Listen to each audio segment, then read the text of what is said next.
आज हम ऊंचाई और दूरी के बारे में अध्ययन करेंगे। ऊंचाई और दूरी, किसी भी वस्तु की ऊंचाई को ज्ञात करना, किसी बिंदु से किसी वस्तु की दूरी को ज्ञात करना, उसका ही अध्ययन इस अध्याय में करना है और त्रिकोणमिति की सहायता से करना है।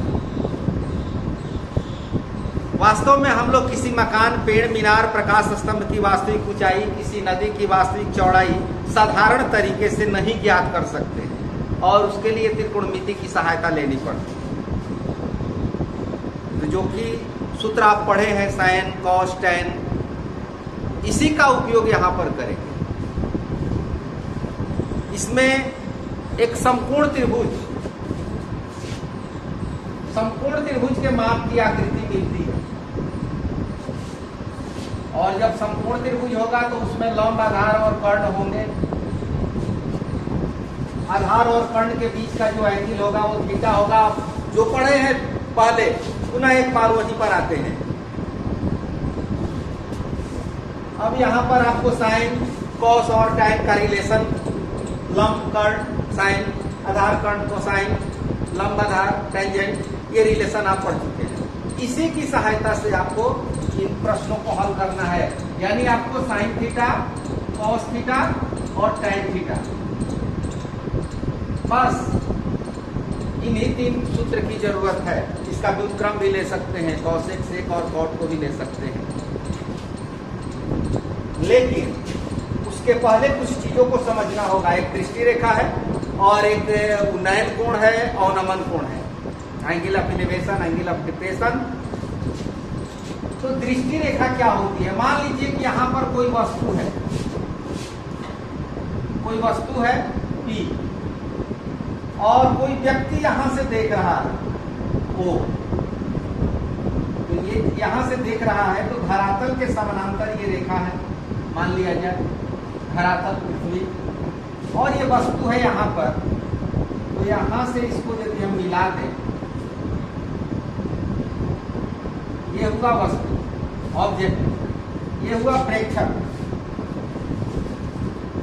ऑब्जर्वर, देखने वाला।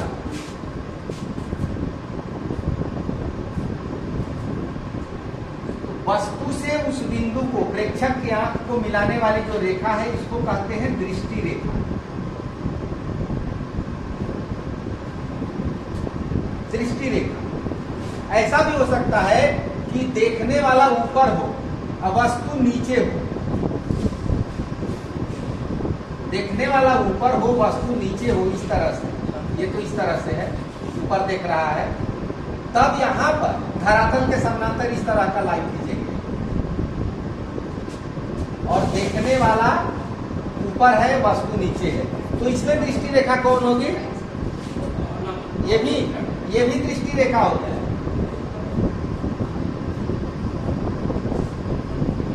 बात करना है बाहर, समझना है, समझिए। दृष्टि रेखा, ऑब्जर्वर और वस्तु, इसको ज्वाइन करने वाले लाइन को दृष्टि रेखा कहते हैं।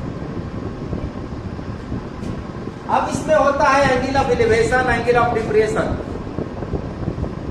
उन्नयन कोण और नमन कोण। उन्नयन, यदि इसका हम व्याकरण की दृष्टिकोण से संधि विच्छेद करें तो होगा उ प्लस नयन। नयन का मतलब होता है आंख और उत ऊपर की ओर। जब देखने वाले की आंख ऊपर की ओर होगी तो उसे उन्नयन कोण कहेंगे। यहां पर जो एंगल बनेगा ये उन्नयन कोण होगा। उत्नयन, आंख ऊपर की ओर होगी।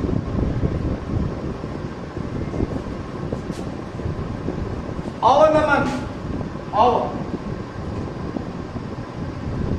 अवनति, नीचे की ओर।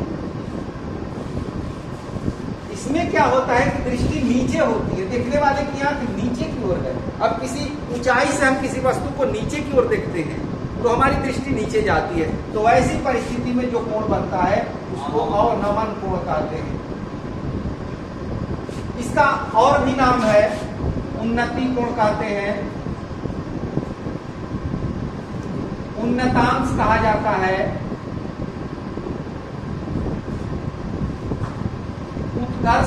कहते हैं।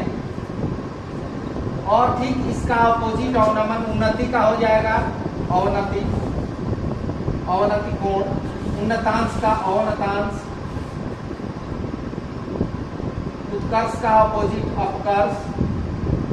तो ये अनेक नाम है, अर्थ एक ही है। उन्नयन कोण में दृष्टि ऊपर की ओर होती है, अवनमन कोण में दृष्टि नीचे की ओर होती है। और दृष्टि रेखा प्रेक्षक और वस्तु के मिलाने वाली रेखा को दृष्टि रेखा कहते हैं। समझ गए?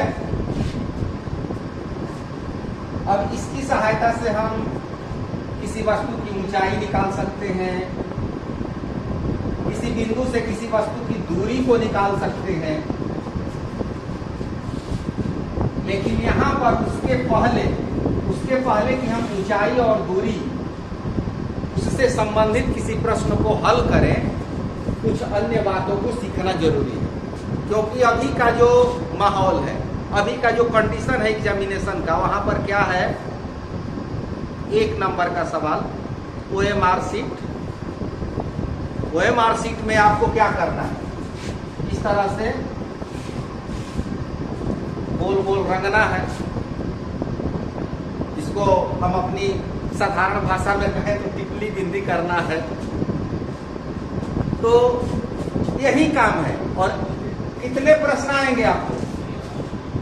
100 क्वेश्चन आएंगे, जिसमें आपको 50 प्रश्न सॉल्व करने होंगे इसी माध्यम से। तो उसमें ऊंचाई दूरी से भी संबंधित प्रश्न पूछे जाते हैं। तो वहां पर यदि हम लंबे तरीके का प्रयोग करें तो समय की बचत नहीं हो पाएगी। तो उसके लिए कुछ चीज हमें सीखने हैं, कुछ जानने होंगे। क्या जानने हैं उसको देखिए।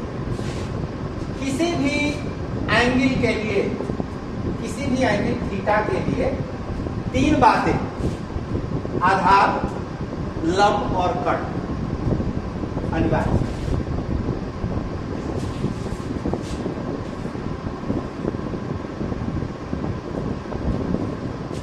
आधार हमने पहले क्यों लिखा?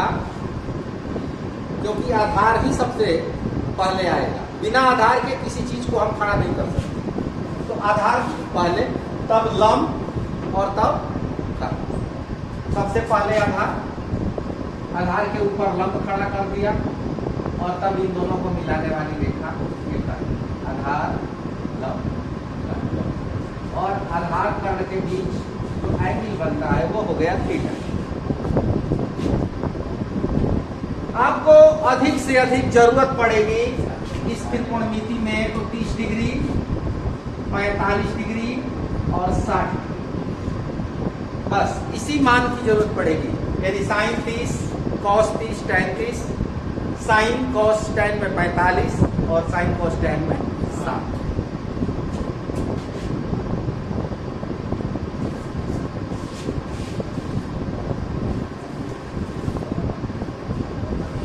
ये शब्द थोड़ा नया होगा, बुक में नहीं है। त्रिभुजांग, अंग्रेजी में इसको कहते हैं ट्रिपल। ये ट्रिपल आपके लिए भले ही नया दिखाई दे रहा हो, लेकिन नया है नहीं। संपूर्ण त्रिभुज में 3 भुजाएं होती हैं, लंब, आधार और कर्ण। तो संपूर्ण त्रिभुज की भुजाओं को ट्रिपलेट, त्रिक कहा जाता है। वही त्रिक है, त्रिभुज के अंक हैं, संपूर्ण त्रिभुज के माप हैं। इसमें रिलेशन क्या होता है? B square plus B square equal to H square. इसको आप जानते हैं, B square plus B square is equal to H square. इन तीनों में से किसी 2 का मान दिया हो तो तीसरा निकाल सकते हैं।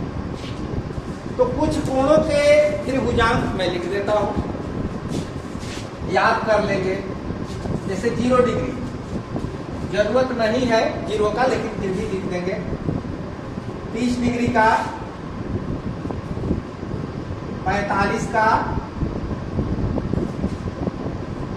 60 और अंत में 90 को नहीं छोड़ेंगे, इसको भी लिख लेंगे।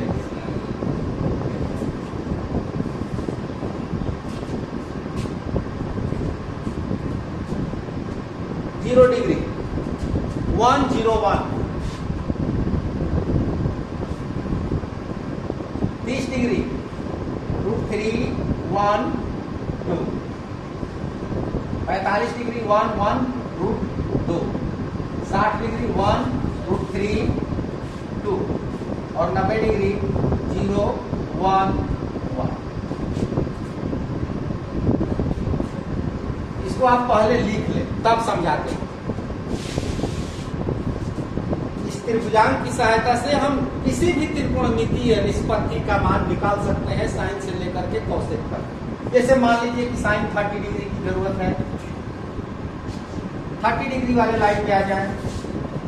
साइन में क्या होता है, लंब बटा कर्ण होता है। लंब का मान 1, कर्ण का मान 2, 1/2। कॉस 45 डिग्री, 45 डिग्री वाले लाइन में देखते हैं कॉस थीटा आधार बटा कर्ण 1/√2।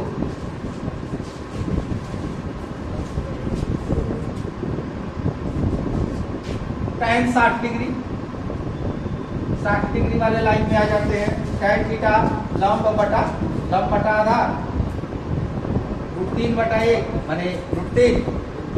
तो आप जिसका चाहे, जैसे मान लें कि कोसेक 0 डिग्री का निकालना है तो कोसेक 0 डिग्री वाले लाइन में आते हैं। कर्ण बटा में लंब 1/0 अपरिभाषित, cot 0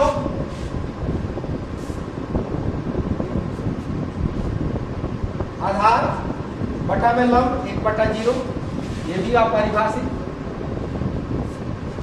इस तरह से किसी भी त्रिकोणमितीय निष्पत्ति का वैल्यू आप 0 से 90 के बीच निकाल सकते हैं। यदि आप इतना सीख जाते हैं तो आप इसके आगे भी निकाल सकते हैं, 130 डिग्री, 150 डिग्री, 135 डिग्री, उसका भी आप निकाल सकते हैं, विधियां हैं। अब इनका उपयोग हम हाइट एंड डिस्टेंस में कहाँ करेंगे उसके बारे में हम सीखेंगे।